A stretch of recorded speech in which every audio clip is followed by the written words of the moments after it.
مجھے حکم دیا گیا ہے کہ طلباء کو حدیث کی اجازت دی جائے۔ بھائی سچی بات تو یہ ہے کہ میں اس کا اہل نہیں ہوں، اپنی نااہلی کا سب کے سامنے اقرار کرتا ہوں، لیکن بڑوں نے کہا ہے کہ الامر فوق الادب، حکم جو ہوتا ہے نا وہ ادب کے اوپر فائق ہوتا ہے۔ لہذا اتنا عرض کر دوں کہ مجھے اپنی زندگی میں علم حاصل کرنے کا اللہ نے موقع عطا فرمایا۔ ہوا اس طرح کہ میں اسکول میں پڑھتا تھا، 2 مہینے کی چھٹیاں آئیں تو میرے بھائی نے مجھے مدرسے میں داخل کروا دیا۔ وہاں پہ میں نے قرآن مجید حفظ کرنا شروع کر دیا۔ اللہ کی شان دیکھیں کہ 2 مہینے میں میں نے 4 پارے حفظ کر لیے۔ میرے استاد کا نام تھا قاری غلام رسول صاحب، مومن پورہ مسجد میں مدرسہ تھا، میں وہاں روزانہ جاتا تھا۔ وہ مجھ سے بہت خوش ہوتے تھے اور کہتے تھے کہ تو اتنا ذہین بچہ ہے کہ تو 1 سال سے کم عرصے میں پورا قرآن یاد کر لے گا۔ میرا دل بڑا خوش تھا کہ میں حافظ بن رہا ہوں۔ جب 2 مہینے کی چھٹیاں آئیں تو میرے بھائی بڑے ٹیچر تھے اسکول میں، مجھے کہنے لگے چلو سکول۔ میں نے کہا میں نے تو مدرسے جانا ہے۔ ان کا نہیں سکول میرے ساتھ جانا ہے۔ اب ان کے ڈر کی وجہ سے میں اسکول تو چلا گیا، لیکن دل میرا غمزدہ تھا۔ تو واپس آ کے میں امی کے سامنے بڑا رویا، میں نے تو مدرسے پڑھنا ہے اور بھائی مجھے سکول لے کے جاتا ہے۔ تو امی نے بھائی کو کہا کہ اس کا دل جب مدرسے میں لگتا ہے تو اس کو کیوں سکول لے کے جاتے ہو؟ اس نے کہا میں نے دین کا علم پڑھنے سے اس کو منع نہیں کیا، سکول پڑھے اور اس کے ساتھ ساتھ دین بھی پڑھے۔ پھر بھائی مجھ سے پوچھنے لگے تمہارے کتنے سبجیکٹ ہیں؟ میں اسکول کی ابتدائی کلاسوں میں تھا، میں نے کہا جی کہ ہمارے 8 سبجیکٹ ہیں۔ کہنے لگے اچھا 8 سبجیکٹ سکول کے ہیں اور 9واں سبجیکٹ تمہارا دین کا علم ہے، تم 9 سبجیکٹ پڑھو اور تیاری کرو۔ میں نے کہا میں کیسے پڑھوں گا؟ کہنے لگے انتظام استاد کا میں کر دیتا ہوں، تم پڑھنا اور اس کا بھی امتحان پاس کر لینا۔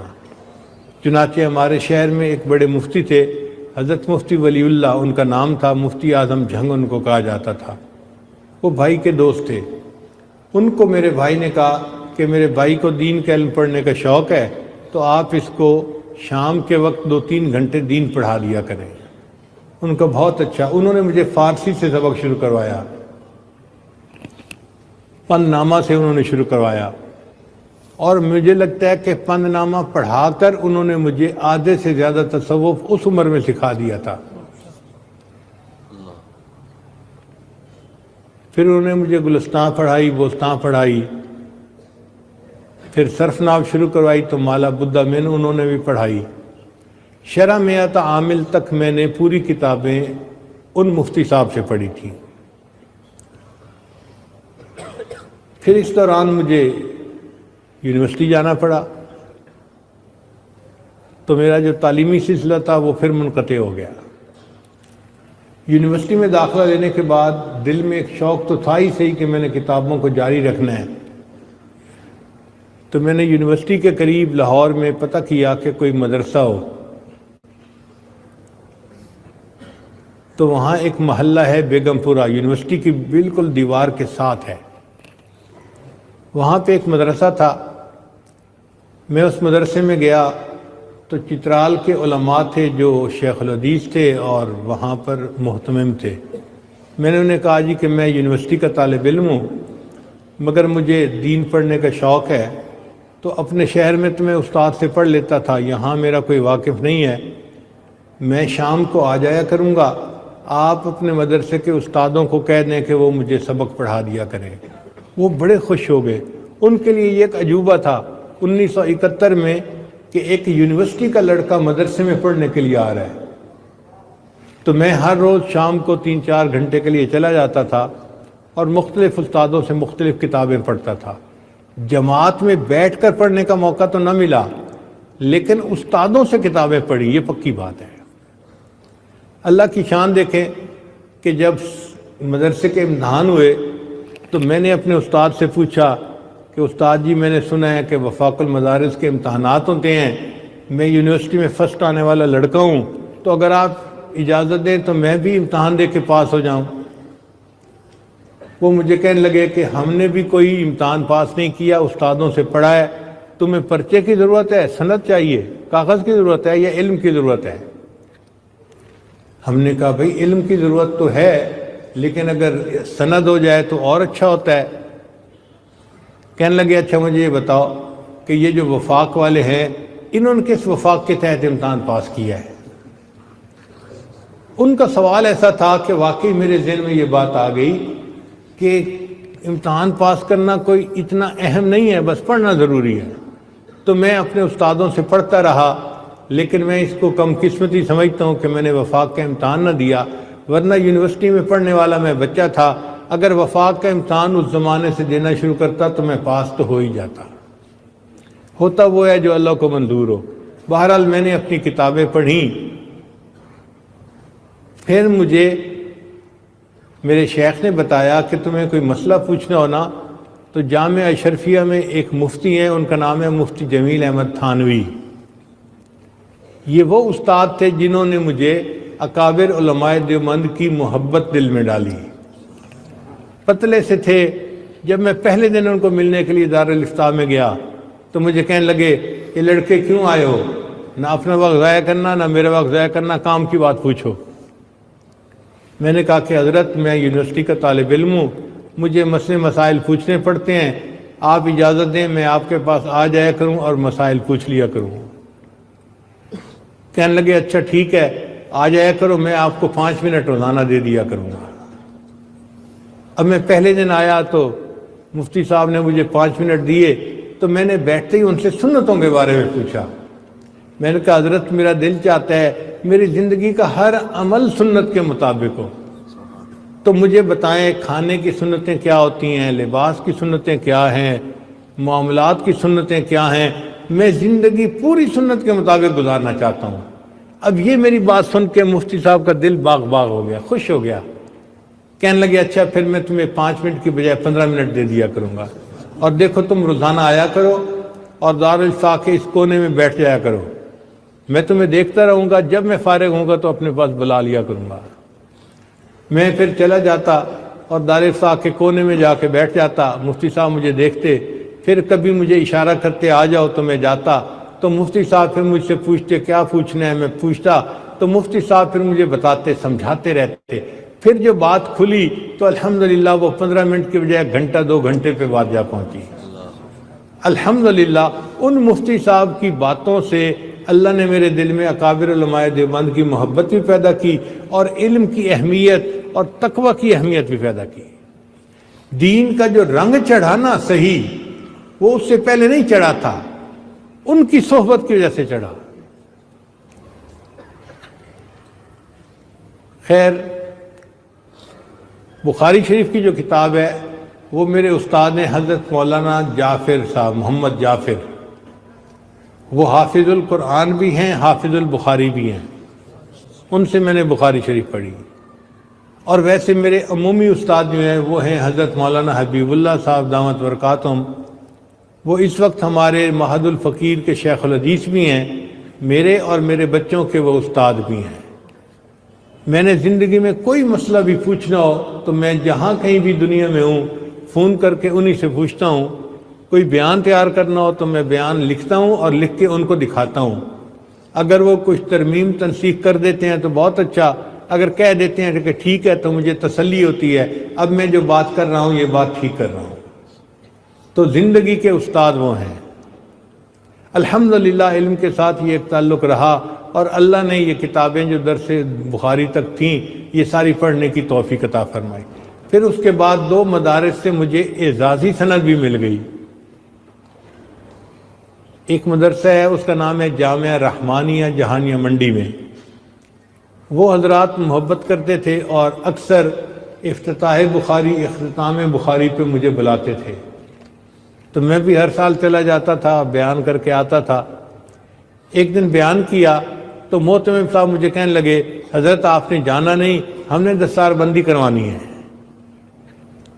میں نے پوچھا دستار بندی کس خوشی میں؟ کہنے لگے بس آپ کو اعزازی سند دینی ہے، شورا نے فیصلہ کر لیا ہے۔ تو میں نے کہا محتمم صاحب میں تو طالب علم نہیں ہوں، مجھے کیوں سند ملے گی؟ یہ ٹھیک تو نہیں ہوگا. کہنے لگے دیکھیں یہ رجسٹر ہے, میں نے طلباء میں اس سال سب سے پہلے طلباء میں آپ کا نام بھی لکھ لیا تھا.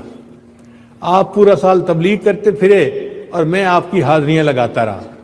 میرے پاس پورا ریکارڈ ہے کہ آپ پہلے دن سے لے کے آج تک ہمارے مدرسے کے طالب علم ہیں اور آپ کی حاضری لگی ہوئی ہے. اب شورا نے یہ فیصلہ کیا ہے کہ آپ کو اعزازی سند دے دی جائے. چنانچہ انہوں نے اعزازی طور پر مجھے عالمیہ کی سند جامعہ رحمانیہ سے دی. میں اس کو اپنے لیے علماء کی ایک تصدیق سمجھتا ہوں, برکت سمجھتا ہوں. پھر اس کے بعد قاسم العلوم ملتان, حضرت مفتی محمد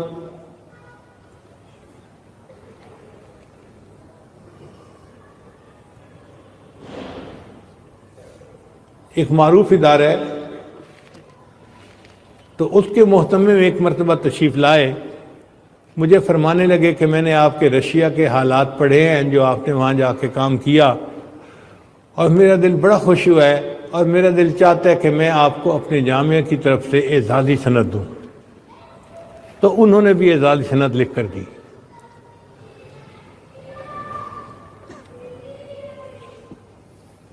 البتہ جو ہوتا ہے نا کہ سند چھوٹی ہو اور عالی ہو, اس میں بھی اللہ تعالیٰ نے میرے اوپر مہربانی فرمائی. مجھے چند مواقع ملے جس سے مجھے عالی سند کی اجازت بزرگوں نے دی. پہلی سند تو تھی جب دارالعلوم دیوبند ساجد کا جانا ہوا, تو وہاں کے ایک بزرگ تھے, ان کا نام تھا حضرت مولانا محمد سالم قاسمی. یہ قاری طیب رحمۃ اللہ کے صاحبزادے تھے اور دارالعلوم دیوبند کے یہ محتمم بھی رہے. بعد میں انہوں نے اپنا ادارہ بنایا دارالعلوم دیوبند وقف کے نام سے. انہوں نے اپنے گھر دعوت دی, ہم کھانے پہ گئے. وہاں پر کھانا کھانے کے بعد مجھے کہنے لگے پیر صاحب. وہ مجھے پیر صاحب, دیوبند کے سارے استاد کسی نام سے مجھے پکارتے ہیں, پیر صاحب پیر صاحب. کہنے لگے پیر صاحب میرے ساتھ آئیں. میں ان کے ساتھ گیا تو مجھے اپنے گھر کے کمرے میں لے گئے. کہنے لگے پیر صاحب اس چارپائی کے اوپر بیٹھے. میں بیٹھ گیا. مجھے کہنے لگے آپ کو پتہ ہے میں نے آپ کو اس چارپائی پہ کیوں بٹھایا ہے؟ میں نے کہا حضرت میں ان پیروں میں سے نہیں ہوں جن کی بلیاں بھی علم غیب جانتی ہیں. تو ہنس پڑے. کہنے لگے یہ کمرہ حضرت مولانا قاسم نانوتوی رحمۃ اللہ علیہ کا ہے اور یہ چارپائی ان کی چارپائی ہے, اور میرا دل چاہتا تھا کہ میں آپ کو حدیث کی اجازت اس چارپائی پہ بٹھا کے دوں. چنانچہ انہوں نے حدیث کی اجازت دی. وہ چونکہ دارالعلوم دیوبند کے محتمم تھے اور بڑے بزرگوں سے ان کا تعلق رہا, تو ان کی سند عالی تھی, تو اللہ نے ایک عالی سند عطا فرما دی. پھر ایک دوسرا موقع ملا, وہ بھی عجیب تھا.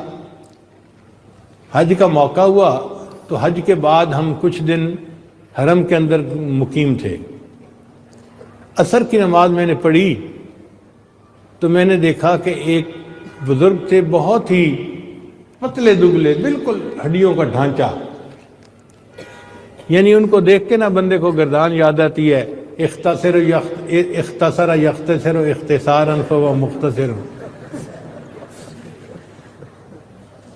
تو وہ ایک جگہ بیٹھے اور ان کے گرد سرخ یہ جو رومال ہوتے ہیں نا عربوں کے, خاص طور پر سعودی عرب والوں کے, چند طلباء نے یہ جو ہے نا باندھے ہوئے تھے, اور انہوں نے اپنی بغلوں میں حدیث پاک کی کتابیں اٹھائی ہوئی تھیں. اچھا, جنہوں نے حدیث کی کتابیں پڑھی ہوئی ہوں نا, ان کو ایک نظر سے پتہ چل جاتا ہے کہ یہ کالج یونیورسٹی کی کتابیں ہیں اور یہ مدرسے کی کتابیں ہیں. ایک نظر میں پتہ چل جاتا ہے. تو مجھے پتہ چل گیا کہ یہ حدیث کی کتابیں ہیں. اب وہ گھیرا بنا کے بیٹھ گئے تو میں بھی تھوڑا قریب ہو گیا. ایک بچے نے بخاری شریف کی پہلی حدیث کی تلاوت کی, باب کیف کان بعد الوحی, اور پھر انما الاعمال بالنیات والی حدیث پڑھی. تو ان بزرگوں نے ان تمام کو حدیث کی اجازت دی. میرے دل میں خیال آیا کہ جس بزرگ سے حرم میں یہ لوگ حدیث کی اجازت لے رہے ہیں وہ کوئی بڑے بزرگ ہوں گے. ان کے ساتھ ان کا ایک نوجوان خادم تھا. تو میں نے خادم سے پوچھا کہ یہ بزرگ کون ہیں؟ اس نے کہا جی ان کا نام ہے احمد علی, یہ انڈیا کے عالم ہیں, مگر ان کی زندگی زیادہ یو کے میں گزری ہے اور یہ وہیں رہتے ہیں. میں نے کہا یہ حدیث کی اجازت؟ کہنے لگے ان کی حدیث کی سند بڑی عالی ہے. تو میں نے پوچھا بھئی کتنی عالی ہے؟ کہنے لگا اتنی عالی ہے کہ آپ کے تقی عثمانی صاحب بھی ان سے اجازت کے لیے UK ان کے گھر آئے تھے۔ میرے لیے تو اتنی بات ہی سند تھی۔ حضرت شیخ الاسلام جو ہمارے سروں کے تاج ہیں، جب وہ بھی حدیث کی اجازت کے لیے ان کے پاس گئے تو اس کا مطلب ہے کوئی بڑی عالی سند ہوگی ان کی۔ تو میں نے اس سے کہا کہ یار میں بھی ایک طالب علم ہوں، کیا مجھے حدیث کی اجازت مل سکتی ہے؟ تو کہتے ہیں آپ کا نام کیا ہے؟ میں نے کہا میرا نام ہے ذوالفقار احمد نقشبندی۔ کہتے ہیں پیر ذوالفقار احمد نقشبندی؟ میں نے کہا جی لوگ مجھے یہی کہتے ہیں۔ تو اس نے وہیں بیٹھے بیٹھے دور سے کہا حضرت حضرت حضرت۔ تو ان بزرگوں نے پیچھے مڑ کے دیکھا، حضرت آپ نے میرے ذمہ لگایا تھا حج کے لیے کہ اگر اس بندے سے کہیں ملاقات ہو جائے تو ضرور میں نے ملاقات کرنی ہے، حضرت وہ یہ بیٹھے ہوئے ہیں۔ اب جب اس نے نام لیا تو وہ بزرگ کھڑے ہو گئے، میں بھی کھڑا ہو گیا۔ خیر میں نے ان کا ماتھے کا بوسہ لیا، ملا، میں نے ان کو کہا کہ حضرت میں چاہتا ہوں کہ آپ مجھے حدیث کی اجازت دے دیں۔ کہنے لگے میں جب حج کے لیے اپنے گھر سے چلا تھا تو میں نے اس وقت نیت کی تھی اگر میری ملاقات ہو گئی تو میں آپ کے ساتھ مل کے توبہ کے کلمات پڑھوں گا، پہلے میری خواہش پوری کریں پھر میں آپ کی خواہش پوری کروں گا۔ اللہ کی شان دیکھیں جی، میں نے پھر وہیں بیٹھ کے ان کے ساتھ مل کے توبہ کے کلمات پڑھے اور اس کے بعد انہوں نے حدیث کی اجازت عطا فرما دی۔ تو یہ بھی ایک عالی سند تھی۔ بعد میں پتہ چلا کہ ان کی جو اجازت تھی وہ حضرت مولانا فضل الرحمان گنج مراد آبادی کے واسطے سے نبی علیہ السلام تک چھوٹے واسطوں سے پہنچتی تھی۔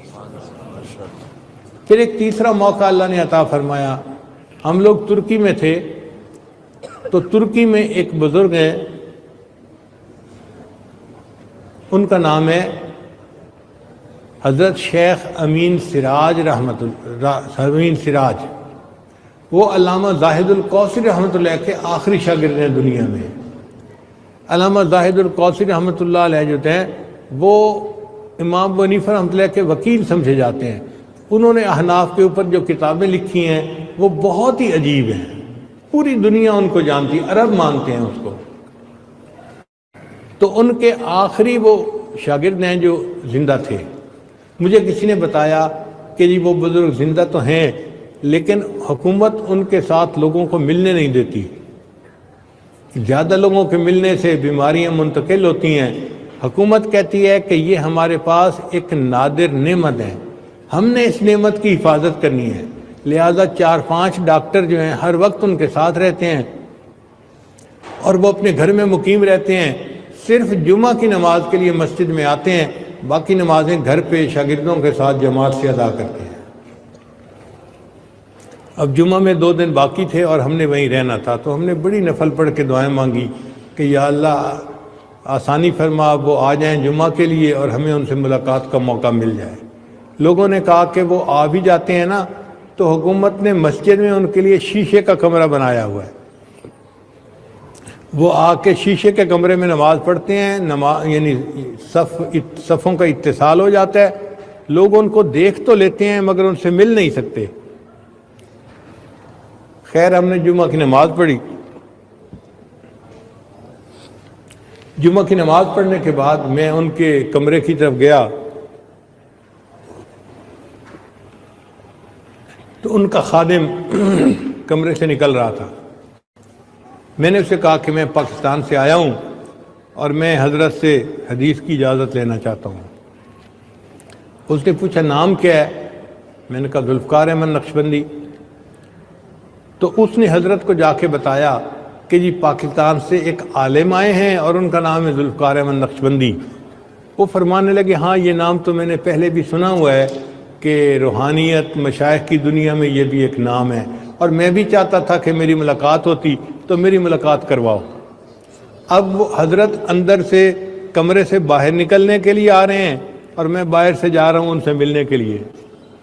دروازے کے اوپر 2 دکتور آ گئے، ان کا جی نہیں آپ نہیں مل سکتے، یہ بندہ پاکستان سے آیا ہے اور پاکستان میں ہائیجینک کنڈیشنز بہت بری ہیں اور ان سے تو بیماریاں لگنے کا خطرہ ہے، ہم تو نہیں یہ مصیبت مول لے سکتے۔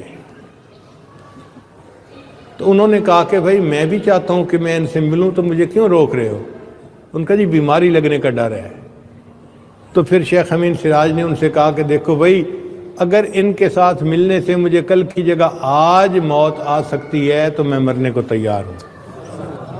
اب اتنی بڑی بات کرنے پر وہ ڈاکٹر تو پیچھے ہٹ گئے، اور ادھر دروازے کے اندر، یعنی کچھ میں باہر تھا کچھ میں اندر تھا، حضرت اندر تھے، میری ان سے ملاقات ہو گئی اور حضرت نے مجھے حدیث کی اجازت عطا فرما دی۔ پھر اس کے بعد انہوں نے باقاعدہ پرنٹڈ ایک کتاب دی جس میں علامہ زاہد الکوثری کی جو سند ہے نبی علیہ السلام تک پہنچتی ہے۔ یہ بھی ایک عالی سند تھی جو اللہ نے اپنے رحمت سے عطا فرما دی۔ پھر اس سے ایک عالی سند ابھی پچھلے سال ہی مجھے ملی۔ وہ اس طرح ہوا کہ ہمیں دعوت دی گئی بخارا جانے کی، کوئی دنیا کے مختلف ممالک کے مشائخ تھے جنہوں بلایا گیا تھا، تو میں بھی گیا وہاں پر۔ بخارا میں جو میرے چند متعلقین دوست تھے انہوں نے مجھے کہا کہ حضرت شام کے ایک عالم آئے ہوئے ہیں اور ان کی حدیث کی حدت بڑی عالی ہے، اور بخارا کے سارے علماء ان کے کمرے میں جا رہے ہیں حدیث کی اجازت کے لیے۔ تو میں نے جب سنا تو میرے دل میں بھی خواہش پیدا ہوئی، تو میں نے اپنے دوستوں سے کہا بھائی ویل چیئر لاؤ اور ہم بھی چلتے ہیں ان کے کمرے میں اور ہم بھی جا کے ان سے حدیث کی اجازت لیتے ہیں۔ تو ہمارے ایک دوست ہیں مصطفیٰ کمال صاحب، وہ کہنے لگے حضرت جانے کی ضرورت نہیں ہے۔ میں نے پوچھا کیوں؟ کہنے لگے میں نے عصر کی نماز جب جماعت کے ساتھ ادا کی تو وہ میرے ساتھ تھے، مجھے پوچھنے لگے تمہارا بیعت کا تعلق کن سے ہے، تو میں نے آپ کا نام لیا، تو وہ کہنے لگے کہ بھئی میں ملاقات کرنا چاہتا ہوں تمہارے شیخ سے، جب بھی وہ فارغ ہوں مجھے فون کر دینا، میں 15 منٹ کے اندر خود پہنچ جاؤں گا۔ تو حضرت میں ان کو فون کر دیتا ہوں، انہوں نے خود کہا ہوا ہے وہ آ جائیں گے۔ چنانچہ پھر ہم وہیں بیٹھے رہے، انہوں نے فون کیا اور وہ جو ہے نا واقعی 10 منٹ کے اندر تشریف لے آئے۔ میں نے ان سے پوچھا کہ جی آپ کے کمرے میں بہت سارے علماء حدیث کی اجازت کے لیے آ رہے ہیں؟ ان کا بالکل ٹھیک ہے، اللہ نے مجھے بہت عالی سند دی ہے۔ پھر انہوں نے بڑی تفصیل سے بات کی، انہوں نے کہا کہ پاکستان انڈیا میں جتنے اس وقت محدثین ہیں ان کی سند جو پہنچتی ہے نا اوپر، وہ 17-18 واسطوں سے پہنچتی ہے، کسی کا 19واں واسطہ بھی بنتا ہے، لیکن جو میری سند ہے وہ 15 واسطوں کے ساتھ پہنچتی ہے۔ میں نے پوچھا کیسے پہنچتی ہے؟ ان کا کہ ایک بزرگ گزرے ہیں ڈاکٹر عبداللطیف فرفور، جنہوں نے علامہ شامی کے کام پر بہت کام کیا ہے، فتاوی شامی کے اوپر۔ جو مفتی حضرات ہیں وہ خصوصاً ان کو اچھی طرح جانتے ہیں۔ کہنے لگے کہ ان کے واسطے سے علامہ شامی رحمۃ اللہ کے ذریعے سے میری سند 14 واسطوں تک پہنچتی ہے اور میں 15واں واسطہ بنتا ہوں، اور جتنے لوگوں کو ان سے سند حاصل تھی اب وہ دنیا سے چلے گئے، میں آخری بندہ ہوں جس کے پاس یہ عالی سند موجود ہے۔ پھر اللہ کی شان دیکھیں جی کہ انہوں نے اس عاجز کے ساتھ مل کے توبہ کے کلمات پڑھے اور انہوں نے پھر مجھے حدیث کی اجازت بھی دی۔ میرے خیال میں شاید ہم نے جو بعد میں حساب لگایا ان کا جو یعنی یہ سند ہے یہ اس لحاظ سے عالی بنتی ہے کہ وہ بہت علامہ شامی رحمۃ اللہ کے ذریعے سے نبی علیہ السلام پر بہت جلدی جو ہے جا کر مل جاتی ہے۔ تو یہ 3-4 سندیں ایسی تھیں جو بتانے کے لائق تھیں، میں نے آپ کی خدمت میں عرض کر دیں۔ باقی یہ کہ اللہ تعالیٰ سب حضرات کو نیکی تقوی کی زندگی عطا فرمائے اور ہمیں دین کی خدمت کرنے کے لیے اللہ قبول فرمائے۔ اس عاجز کی طرف سے جتنے دور حدیث کے طلباء ہیں یا علماء ہیں یا فاضلات ہیں یا عالمات ہیں جو یہاں اس نیت سے آئے ہیں، ان سب کو حدیث کی اجازت ہے۔ اللہ تعالیٰ ہمیں اپنے مقبول بندوں میں شامل فرمائے اور ہمیں اس دین کی خدمت کے لیے اللہ قبول فرمائے، اور اللہ تعالیٰ قیامت کے دن ہمیں اپنے مشائخ کے سامنے سرخرو فرمائے۔ وآخر دعوانا ان الحمد للہ رب العالمین۔